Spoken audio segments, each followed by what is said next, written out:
Hi there, Randall again with Langston Apiaries. I'm going to show you guys today how to know when to box your beehives. This is a small yard on our farm here in Florida, and it's not real favorable day. February has been a weird one this time. It'll get hot, get cold, get hot, get cold, rain. So the bees are just now here at the very end of February starting to hit the honey flow, which is, I mean, that's not so much the big deal. It's just the weather we've been having has been preventing them from doing anything pretty much. So I brought some boxes here on the truck. I'm here at the bee yard, and we're gonna open a few of these hives, and I'm gonna try my best, if weather permits, to show you how to know when your beehive is ready to be boxed. So bear with me for a minute and let me get all my stuff together here. We're gonna open this guy here first. A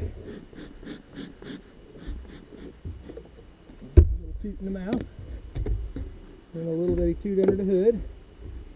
Okay, now these bees here, this is actually a very nice hive of bees.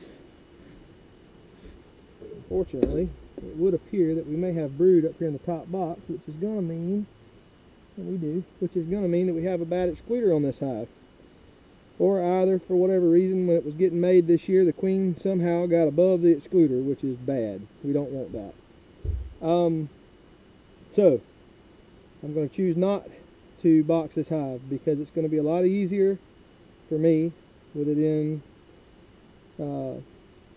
just with it having a super on it, to be able to go through this and actually find the queen. Even though this hive definitely needs to be boxed, I'm going to wait until a good hot sunny day when the bees are going to be a little bit more favorable to let me go down in them and do that. We're going to wait on that one. I was going to try to catch that drone there for you and show you what well, that didn't work too well. He flew off. It fell off. Alright, let's check the next one. Yeah, this is a really good hive of bees. And you can start to see white wax up in the top of the box. That's one way of knowing. Second way of knowing this time of the year is just look for the bees in the box. If the bees in the box are starting to crowd each other out down in the hive there, I hope you can see them pretty good. These guys are so crowded, they have no room, none. So we absolutely have to box this one, because if we don't, these guys will swarm. And the way these bees know to swarm is when the temperature of this hive gets above a certain mark. Think of it like the thermostat.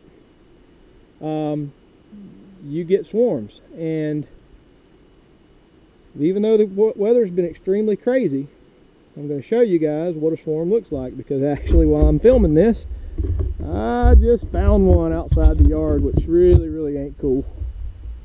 It ain't cool at all. Alright, but that just means another hive of bees. I'll catch them.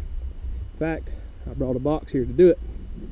I should have grabbed my smoker. That would have been a smart move before I walked over there to them, but I'll just tote the box while I go over and show you guys what a swarm looks like. Mr. Bee Man here not doing his job real well, or I'm doing it too well and the bees are too strong. I don't think it's the later one. These bees here are normally this time of year just starting to come out real good, starting to really build, and well, I'll show you here in just a second. This is what happens when that's not the case. These didn't just build, they exploded. And because the weather was so crappy, I kind of had made my mind up that they weren't going to do this. But looky here, very beautiful swarm of bees, and this is like a give me because it's so low down on the limb. I won't have no trouble getting this one. So I'll show you that in a minute. Right now I'm going to go back over and box this other hive before it leaves. So and I'll get the smoker and get that on a different video, but I'll take that nook hive I brought behind you there, shake them down into it, and hey, guess what? There's another hive of bees. Everybody knows what a nook is, I hope, but a nook is a 5-frame nucleus box that you basically, it's basically a way to nurture bees. put them in a big wide box. They got all this room, they don't know what to do with it, and you end up with different pests trying to get in and take what the bees have made. So what we do is I'll take this little nook box and get it as full as I can make it. When it's really, really full like that, it leaves less room for critters to get in, like small hive beetle or even fire ants, different things. It makes it where, you know, you pretty much lose your hive if you have it in too big of a spot. So we want to keep it contained, we want to keep it nice and full, but just right on the verge of perfect. Okay, sorry if I'm making you guys dizzy. I'm gonna go grab a box. Get these bees boxed.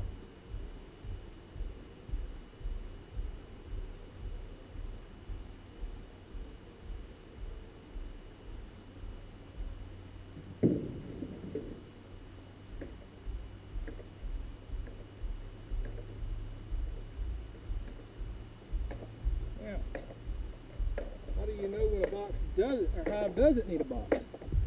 That's the question. Well, first off, you're looking for overall quality of the beehive. The beehive itself doesn't look very strong, and there's a real small likelihood that it's going to make honey right off the bat. And again, like I just told you about other boxes, you know, not having enough bees in them and critters getting in there. Well, if you take a box and you put it on a hive of bees that's not ready to be boxed, then you're just adding more area that those bees have got to protect. So in doing that, you're dooming them. You know, you give them too much room up there, and wax moths and the small hive beetle, fire ants, yellow jackets, I mean, everything will come to them. And that's kind of a sign of when a hive is too weak to continue on, is when you start noticing wax moths, and or you know, a little larva, maggot, whatever you want to call him. When you start seeing that in your beehive, you're too late, pretty much. Normally, you're in trouble if you've got those in there. So our goal is to keep those out, and we're looking for white wax in the top of the box. When you pull the lid off, you're looking for a good, solid, you know, solid top box that's already got, you know, plenty of bees across it, and you can tell that they're working. They're putting the nectar up top, and when you're seeing that, you go ahead and give them a box. If you don't see that, don't. If you're too lazy like me right now, and I got here a little too late, you'll end up with one of those things hanging over there in the tree, a swarm that you'll have to deal with in another way. But that's for a different time. So I'm going to go ahead and get these guys boxed up, and I'll come back to you guys here in a few minutes, and we'll do part 2, how to catch a swarm. Okay, I'm going to get her done.